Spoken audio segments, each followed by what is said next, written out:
Hello everyone. IIT Patna में PhD admission का notification जारी हुआ है। ये नोटिफिकेशन विंटर सेशन के लिए आया है, जिसका क्लासेस जनवरी 2025 से स्टार्ट होगा। ये काफ़ी अच्छा अपॉर्चुनिटी है उन स्टूडेंट्स के लिए जिन्होंने अभी सिर्फ बैचलर डिग्री कंप्लीट किया है, क्योंकि इसमें बैचलर डिग्री जिनके पास है वो भी बच्चे एलिजिबल हैं, जिनके पास मास्टर डिग्री है वो भी बच्चे यहाँ पे एलिजिबल है। इस बार इसमें इंजीनियरिंग, साइंस, ह्यूमैनिटीज और सोशल साइंस में एडमिशन लिया जा रहा है। इसके अलावा यहाँ पे गेट और नेट, कुछ कैटेगरी ऐसे भी है जिसमें गेट और नेट की भी आवश्यकता नहीं है। इसके अलावा आपको काफ़ी अच्छा स्टाइपन भी पर मंथ देखने को मिलेगा। 37,000 पर मंथ आपको स्टाइपन यहाँ पे मिलने का चांसेस है। तो आज की वीडियो में हम कंप्लीट डिटेल्स में डिस्कस करने वाले हैं इस नोटिफिकेशन के बारे में।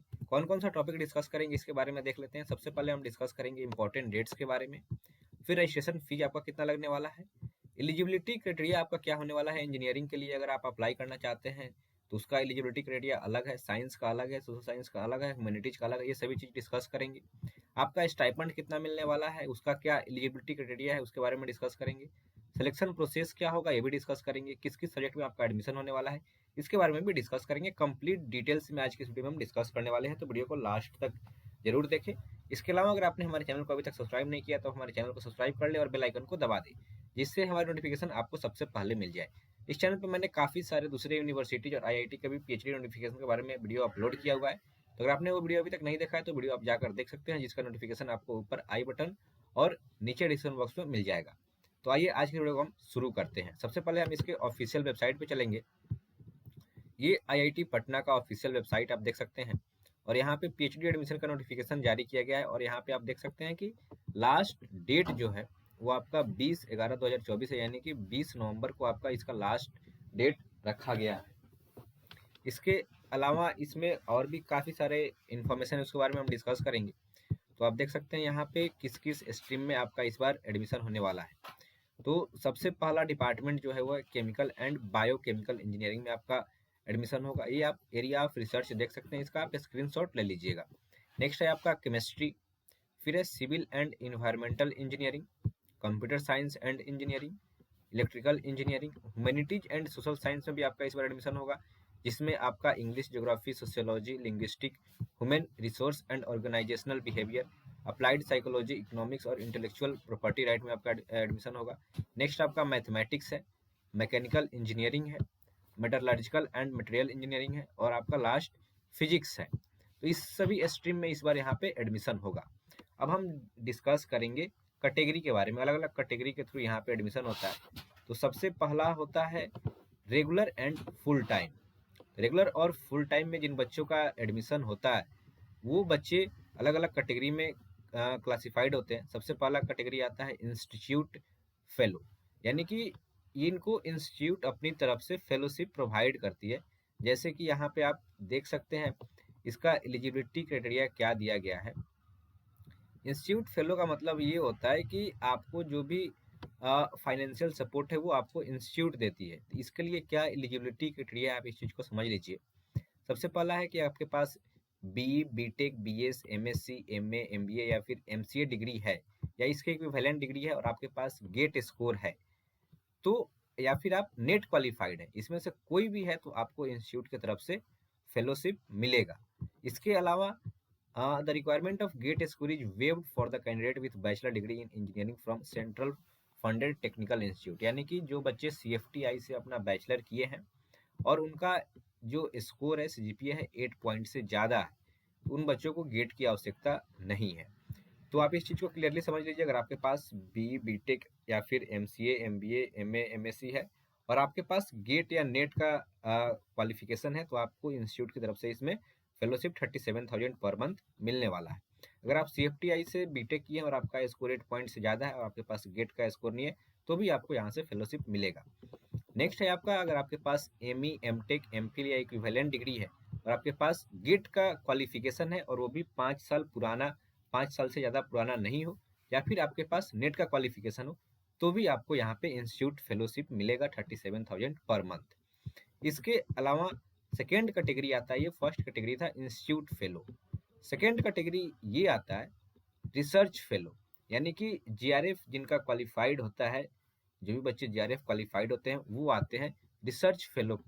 रिसर्च फेलो के अंदर इनको जो भी स्टाइपेंड मिलता है ये आपका यूजीसी के थ्रू मिलता है, सीएसआईआर के थ्रू, मतलब कोई भी आपका गवर्नमेंटल ऑर्गेनाइजेशन फंडिंग एजेंसी होता है उसके थ्रू आपको फेलोशिप यहाँ पे मिलता है।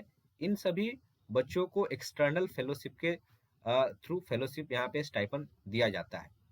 ये दो कैटेगरी था, आपका एक इंस्टीट्यूट फेलोशिप हो गया और सेकेंड है आपका रिसर्च फेलो, थर्ड आता है प्रोजेक्ट स्टाफ, इसके बाद आता है स्पॉन्सर्ड कैंडिडेट और नेक्स्ट आता है एम्प्लॉयड एंड पार्ट टाइम। तो मेनली यहाँ पे दो आता है, रिसर्च फेलो और ये इंस्टीट्यूट फेलो। तो आई होप कि ये दो आपको कैटेगरी समझ में आ गया होगा।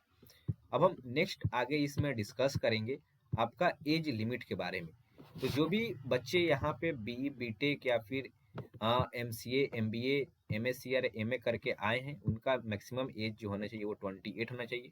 जो बच्चे एमई एमटेक एमफिल किए हैं एमएस किए हैं उनका जो एज है वो मैक्सिमम 32 ईयर होना चाहिए।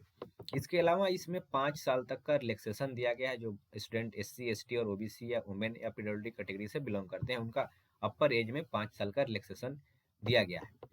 इसके अलावा अब हम डिस्कस करेंगे मिनिमम एजुकेशनल क्वालिफिकेशन। ये जो हम अभी ऊपर डिस्कस किए क्वालिफिकेशन के बारे में, ये आपका क्वालिफिकेशन था फेलोशिप के लिए, आपको फेलोशिप मिलेगा उसका ये मिनिमम एलिजिबिलिटी क्राइटेरिया था। अब हम डिस्कस करेंगे कि आपका एडमिशन के लिए क्या एलिजिबिलिटी क्राइटेरिया यहाँ पे होना चाहिए। तो जो भी बच्चे इंजीनियरिंग या साइंस में एडमिशन लेना चाहते हैं उनका एलिजिबिलिटी क्राइटेरिया आप इस चीज़ को समझ लीजिए। ये 3 एलिजिबिलिटी है, 1, 2 और 3, इस तीनों में से कोई एक सेटिस्फाई होना चाहिए। सबसे फर्स्ट एलिजिबिलिटी क्राइटेरिया ये है कि candidate having ME MTech degree in engineering technology with minimum CPI of 6.5 और 60% ऑफ मार्क्स। यानी कि जिन बच्चों ने भी एमई एमटेक किया है इंजीनियरिंग या टेक्नोलॉजी में तो उनका 6.5 सीपीआई या फिर 60% मार्क्स से ज़्यादा होना चाहिए। नेक्स्ट, या तो ये होना चाहिए या फिर जो बच्चे बैचलर डिग्री इन इंजीनियरिंग या टेक्नोलॉजी इसमें बीटेक या बीई किए हुए हैं उनका मार्क्स 6.5 जीपीए से ज़्यादा या फिर 60% से ज़्यादा है, वो भी बच्चे एलिजिबल हैं। नेक्स्ट है master degree in science in relevant area with minimum CPI of 6 यानी कि अगर आपने एमई एमटेक किया है तो भी आप एलिजिबल हैं, अगर आपने बीई बीटेक किया है तो भी आप एलिजिबल हैं, अगर आपने मास्टर इन साइंस किया है तो भी आप एलिजिबल हैं। आपके पास जो मार्क्स होना चाहिए वो 60% से ज़्यादा होना चाहिए। नेक्स्ट आता है पीएचडी इन साइंस। अभी हम जो डिस्कस किए ये था पीएचडी इन इंजीनियरिंग, अब था पीएचडी इन साइंस। इसके लिए क्या चाहिए, एमफिल चाहिए या फिर master degree in relevant area with minimum आपका 6.5 पे मार्क्स चाहिए, या फिर मास्टर डिग्री इन इंजीनियरिंग या टेक्नोलॉजी होना चाहिए जिसका मिनिमम मार्क्स 6.5 या 60% होना चाहिए। नेक्स्ट आपका बीई बीटेक होना चाहिए, इसमें भी आपका मार्क्स 6.5 या 60% से ज़्यादा होना चाहिए। ये साइंस का था। नेक्स्ट है PhD in humanities and social science. तो जो भी बच्चे पीएचडी या PhD in humanities and social science में एडमिशन लेना चाहते हैं उनका जो एलिजिबिलिटी है वो है एमफिल और master degree in arts commerce science management business administration और उनका मार्क्स जो है वो 6.5 से ज़्यादा होना चाहिए, या फिर वो एमई एमटेक किए हों तो भी आप एलिजिबल हैं इसके लिए, या फिर बैचलर डिग्री आप इंजीनियरिंग या मतलब बी या बीटेक किए हैं तो भी आप इसके लिए एलिजिबल हैं। इसके अलावा कुछ एक अलग कैटेगरी माना जाता है, इसको डायरेक्ट एडमिशन कहा जाता है। इसमें कैसे बच्चे एलिजिबल हैं, सबसे पहले समझते हैं डायरेक्ट एडमिशन क्या होता है। तो यहाँ पे लिखा है कि द इंस्टीट्यूट में admit exceptionally bright candidate as a full time by a direct admission that is without written test. Direct admission to PhD programme for exceptionally bright candidate is permissible subject to fulfilment of the following condition. यानी कि जो भी बच्चे direct admission के लिए eligible है उनका written test नहीं होगा। इसका एलिजिबिलिटी क्या है आप इस चीज़ को समझ लीजिए। अगर कोई बच्चे बीई बीटेक किए हैं सीएफटीआई से यानी कि सेंट्रल फंडेड टेक्निकल इंस्टीट्यूट से वो बीई बीटेक किए हैं और उनका जो सीजीपीए है 8 पॉइंट से ज़्यादा है तो वो बच्चे यहाँ पे डायरेक्ट एडमिशन के लिए एलिजिबल हैं। या फिर जो बच्चे आईआईटी या आईआईएससी से ग्रेजुएट हैं और उनका जो स्कोर है 8.5 से ज़्यादा है तो भी बच्चे वो डायरेक्ट एडमिशन के लिए एलिजिबल है। अब इस चीज़ को आगे समझ लीजिए रिजर्वेशन कैटेगरी रिजर्वेशन के बारे में। जो भी बच्चे यहाँ पे रिजर्वेशन के लिए अप्लाई करना चाहते हैं उनके पास सर्टिफिकेट होना चाहिए और जो सेंट्रल गवर्नमेंट का रूल है वो यहाँ पे फॉलो होता है। अब हम डिस्कस करेंगे फाइनेंशियल सपोर्ट के बारे में। तो यहाँ पे आप देख सकते हैं the institute assistantship will be available to eligible students as per prevailing यानी कि जो भी बच्चे इंस्टीट्यूट फेलोशिप के लिए एलिजिबल हैं उनको 37,000 पर मंथ मिलेगा। 2 साल शुरुआत का जो 2 साल का पीएचडी होता है उसमें 37,000 पर मंथ मिलता है, और उसके बाद का जो टाइम होता है उसमें आपका 42,000 पर मंथ आपको स्टाइपेंड दिया जाता है। तो ये था। इसके अलावा इसमें काफ़ी सारा और भी नोटिफिकेशन दिया गया है। अब हम डिस्कस कर लेते हैं यहाँ पे रजिस्ट्रेशन फ़ी के बारे में।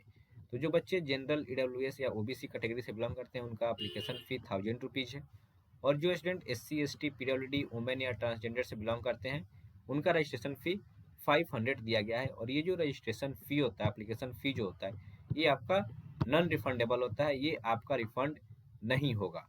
इसके अलावा यहाँ पे इम्पोर्टेंट डेट्स भी दिया गया है, यानी कि लास्ट डेट आपका 20/11 है, और इसके अलावा आपका कॉल लेटर जो आएगा ईमेल के थ्रू वो 25/11 को आएगा। आपका एग्जामिनेशन डेट विंडो जो है वो दिसंबर 5 से लेकर दिसंबर 12 के बीच में आपका कंप्लीट कर लिया जाएगा।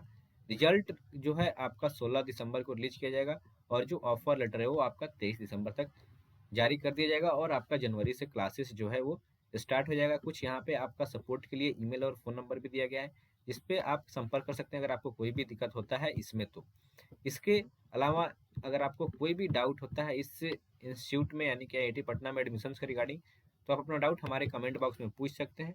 मैं आपके डाउट का रिप्लाई देने का कोशिश ज़रूर करूँगा। तो मिलते हैं नेक्स्ट वीडियो में। Till then, bye bye.